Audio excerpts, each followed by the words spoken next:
You were telling us about your involvement with the Academy of Television Arts and Sciences, and specifically what you had to do with this room that we're in, this conference center, and the plaza in which it's situated. How did that come about? I have always been a permanent member of the building committee, excuse me, because I was involved with the layout of the plaza and the fountain, and also consulting architect on the theater. And then we realized that we had no place. We were having to have governors' meetings in various hotel dining rooms and various venues. So we decided, this was unused. Originally, this being part of the theater building was to have been a very white table restaurant, a very high-class restaurant. A posh restaurant. Yes, sir, absolutely. That never came out that way. And it was dormant, it was unfinished. This conference center we're yes, talking this about. was all unfinished property here. It was just finished on the exterior, but all just with ventilator pipes and no flooring and insulation showing. So we decided, why didn't we make this into a spot where we could have two areas soundproof, so that in one area there could be screenings, another area screenings, because the educational department has a lot of screenings to do on student films and whatnot. And they had to rent or take over offices up there in our building. And that wasn't working out, so we figured that we'd save money if we invested here. So we did. So the concept of this was, as you see, 2 rooms. And then I said, let's make an indentation here. We don't need a full lobby. Take that out. Then put in 2 small conference rooms individually, but now have been taken over as offices, I see. I'm sorry about that, because I spent $5,400 on a round table that went in that glass area there, and now it's gone. I don't know who's got it or where, but anyway, it worked out, and I got this carpet thinking that if they spilled ketchup or scrambled eggs on it, it would not really show. Let's see, we got something right there. But anyway, I laid it out, and what about the plaza outside? Past doing the drawing of showing the contour of the steps, I had put in laser lights in the where the treads meet the risers, and fiber optics were in most of them already on the plan.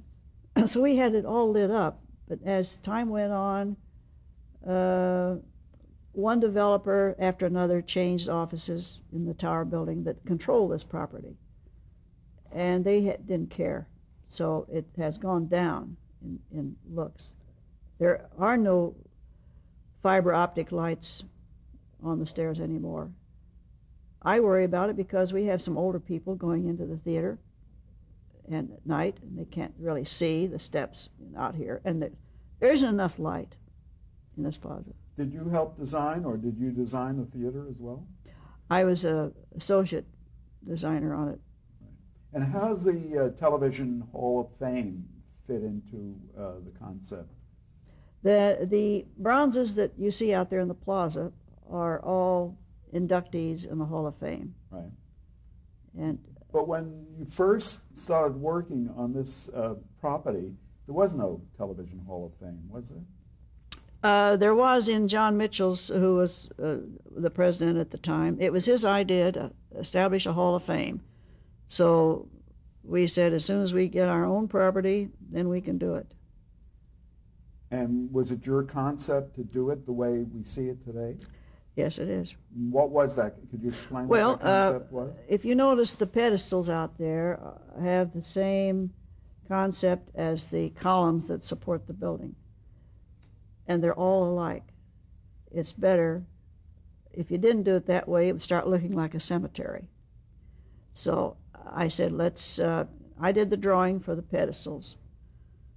And I have a locking device. You cannot take those bronzes off those pedestals unless you know the locking device. And I think I'll die with the locking device in my studio because I won't let anybody move anything out there, even though I'm not involved with it anymore. But it's the only other person that knows it is those are cast stone, is the casting engineer, and he's gone out of business.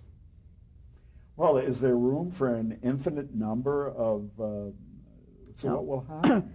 What I wanted to do was to go into bronze, life-size bronze bas-reliefs. I put in Walter Cronkite, and then you skip a niche, and then there's Burns and Allen, and then there's Steve Allen. I wanted to, in the first one, I wanted to put Burr Tillstrom and the Kukla Fran Ollie puppets, life-size. Life-size. Now, that means it fills the entire frame. It's not a little thing. Then in the next empty one, I wanted to put in Jim Henson and the Muppets, because I feel that those two puppeteers have added a tremendous amount to this industry, and to the film industry, too. Right. But that was my plan before I left it. I'd be remiss if I didn't mention that you, for a time, were president of the Society of Motion Picture and Television Art Directors. Had we covered that previously? I I had think said you that, did. yeah. Right. I was a president for 2 terms. Now, your more current productions, Harvest of Fire is a recent production. That's it. That's within the last 3 years. And that was with whom? Who did you work with from that? Patty Duke was one of the leads in that. It was a story of the Amish. Right. And your director was? And Arthur Seidelman. Was that the first time you worked with Mr. Seidelman? Yes, it was. Right. And Yeah, and Bernie Safransky was the executive producer? Yeah. And so how is it working with, I see you're doing it again, working with Mr. Seidelman? Well, Arthur Seidelman is one of those directors that will tell people when he introduces me to them, this is Jan Scott, production designer, which you do not leave town without. So I'm going to leave town with him again to go to Baton Rouge to do a feature. Now, he's younger than you are. Not much. Not much. Does it matter whether your director is younger than you? Doesn't mean older? doesn't mean in the early a thing. days, you were working with people who were older than you. Yeah, doesn't mean a thing to me. And The Summer of Ben Tyler? That's another one of his, and it was shot in this kind of weather in Wilmington, North Carolina, during Fran. During Hurricane Fran. That's when devastating hurricane. It devastated sets. I had to rebuild. 1996. That's right. I had to rebuild sets so he could continue the picture. Because the sets were destroyed by water, wind, what? They both? just disappeared. Right. They went over the horizon. We found 2 of the stores that we had built 2 blocks away. And this was a Hallmark Hall of Fame Hallmark production? Hall of Fame. Is Right. it any different than any other production when you worked for the Hallmark operation? Yes, it is, because here again, I'll use the common expression, it's a class act. They very carefully pick their subjects and very carefully, this is really all run by Kansas City, Hallmark. And isn't Richard Welsh the creative director? Yes, he is. And Tell us about Richard Welsh. He is an excellent director, very to the line. It has to be right or we don't do it. So you're saying it's a class act working He for is, Hallmark. and he guides all of the Hallmark. He's very strong on choices. Of course, he has to check everything through the Hallmark family. And productions that usually deal with human relationships rather Yes. than You'll pure never- action. You never see any drunkenness. And for instance, a quick example, on the love letter, Which we- was also a very recent production in this year, was it not? Yes, and we had to simulate it. It was on the air February 1st. Right. We had to do the Battle of Gettysburg. Well, now, you know, there's been so much Civil War on television and on feature films. And there's a lot of killing. There's a lot of blood. Yes. And knowing what he feels about the use of blood on the pictures. You're talking about Mr. Welch. Mr. Welch. We were sitting in a production meeting in Richmond, Virginia, and going through all the details before starting to shoot. And I said, well, Mr. Welch, excuse me, but what do we do on effects about the blood? Don't want to see any blood. So somebody down at the far end of the table said, what are we going to do, send memos back and forth? We did it, and I guess you didn't see any blood. We did see, there was a charge that was set by the effects team, and a stunt man wasn't given the cue properly, and he went right across that charge, and it blew him about 8 feet in the air. He wasn't hurt. He was rushed to the hospital just in case, but... The director was Arthur Settleman on this one? No, the director was Dan Curtis. Oh, Dan Curtis. Mm-hmm. So you're back with Dan Curtis. Yes, yes. You say you can tell by reading the script that it's going to be quality production. Mm-hmm. Were you taken with this script particularly? I was, because your imagination, who put that letter in that desk? I understood how the first letter that he found was in the desk, because he is with his fiancée and they're looking for antiques in a suburban Boston antique store, because they're going to have to furnish an apartment. And he's a computer whiz, and he comes upon this desk and he's taken with it. You're talking about the protagonist in the story. Yeah, and he's taken with this desk, and we had to eventually build a desk, but to get all the gimmicks in it. And he does a dealing with the dealer, and next thing you see, it's up on top of his Explorer, and he's headed back to Boston. And he puts it down in with his computer items, because he has a big spread in his house with his computers. And doesn't think anything more about it, goes up to bed, and he is awakened, and he comes down the stairs, and across the landing, he looks at this desk. And for some reason, he goes down and starts investigating this desk. He opens up all the drawers, and he comes upon a center compartment there. He opens up the knob. On that, it doesn't open, and he starts feeling around, and he hits a trigger. And the center opens up, and in the light, he sees this letter in the back of the desk. He reaches in and gets it, and he opens it up and reads it. And in a few hours, his mother's up, and he shows it to her. And she says, why don't you just mail the damn letter, see where it goes? Because there was a postmark up there. Well, in the city of Boston and environs, a lot of the old post offices are still standing there. The dates are on it, carved in limestone on them. So they drive. He writes a letter on his computer, and he takes it.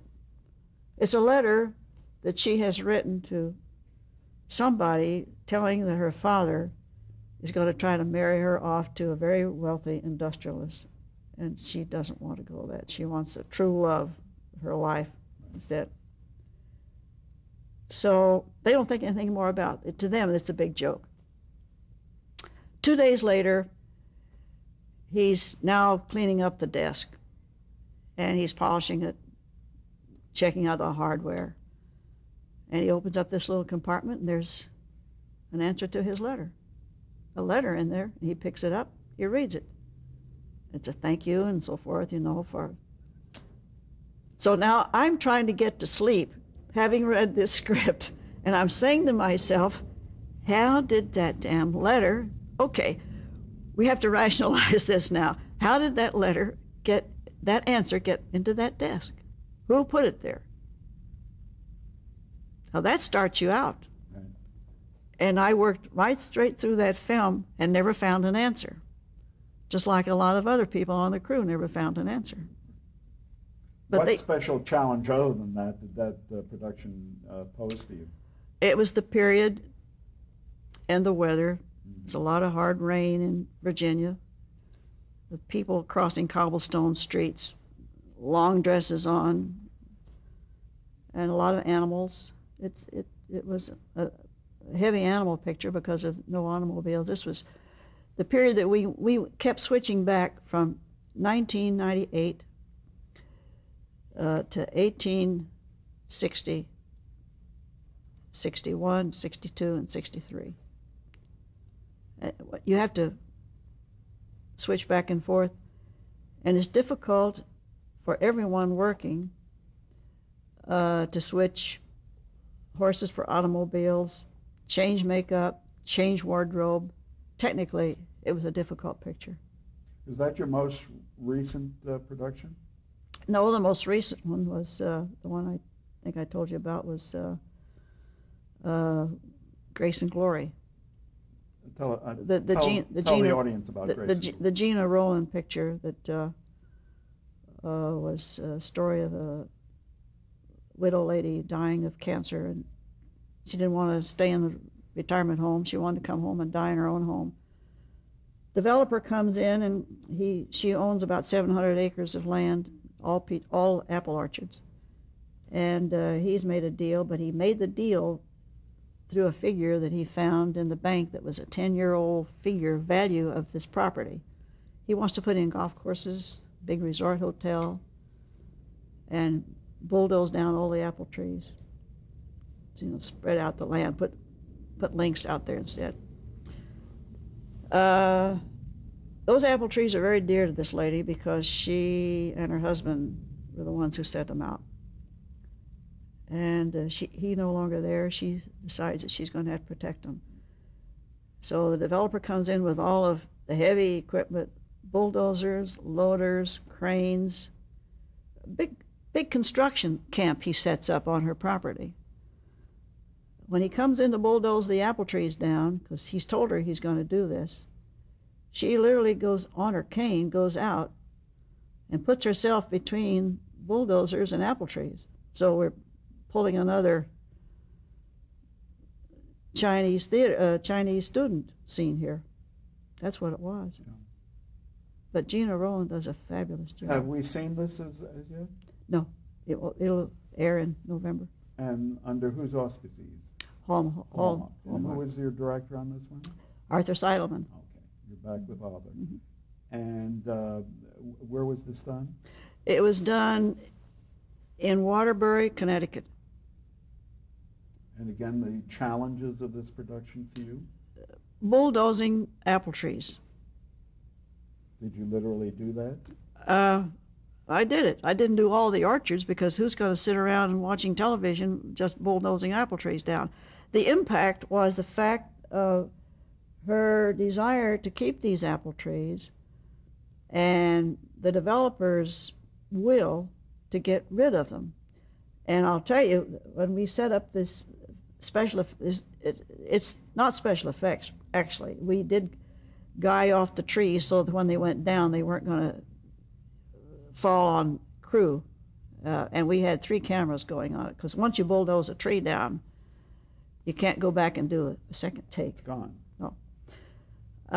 We were out there cabling off big guy wires on these trees so they only fall one direction. And here's Arthur Seidelman, the director, almost with tears in his eyes, and he says, I don't know whether I can stand to see this happen or not because this is terrible. I says, well, Arthur, it's in your script. It's what you want.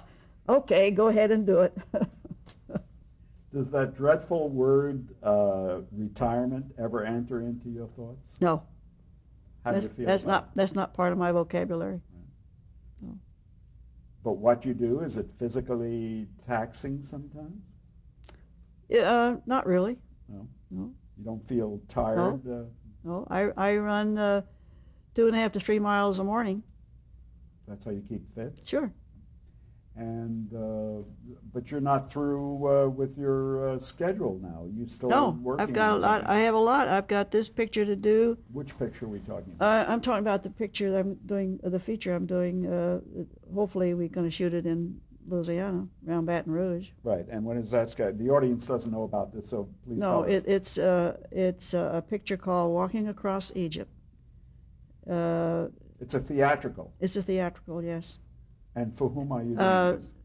I'm doing this for Mitchum Entertainment, Mm-hmm. and the star has been cast. It's Joanne Woodward.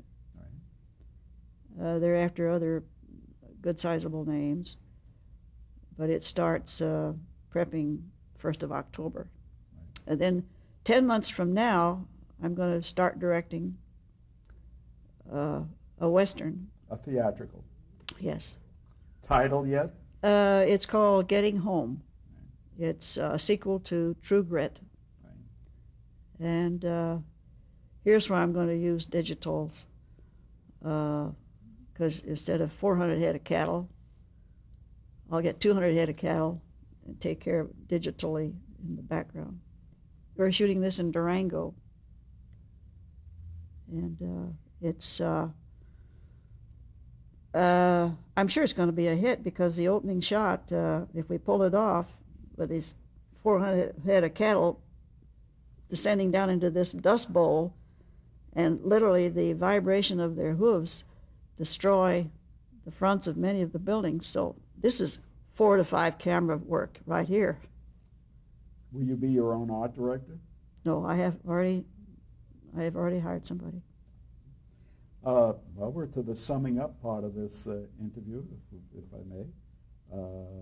You've talked about your current project and that you intend to continue to work. What do you feel has been the highlight of your career? It's difficult to come up with, because I still think that Eleanor and Franklin was the truest production that we could have done. And I just think that Dan Petrie pulled so much performance out of Jane Alexander and Edward Herman. Both of them so professionals. Actually, I don't believe they ever duplicated the No. kind of performance they gave in No, I know Jane is a good friend of mine. She was one of the producers on Square Dance, the feature we did in Texas. We Stan directed. But I always think of her as Eleanor.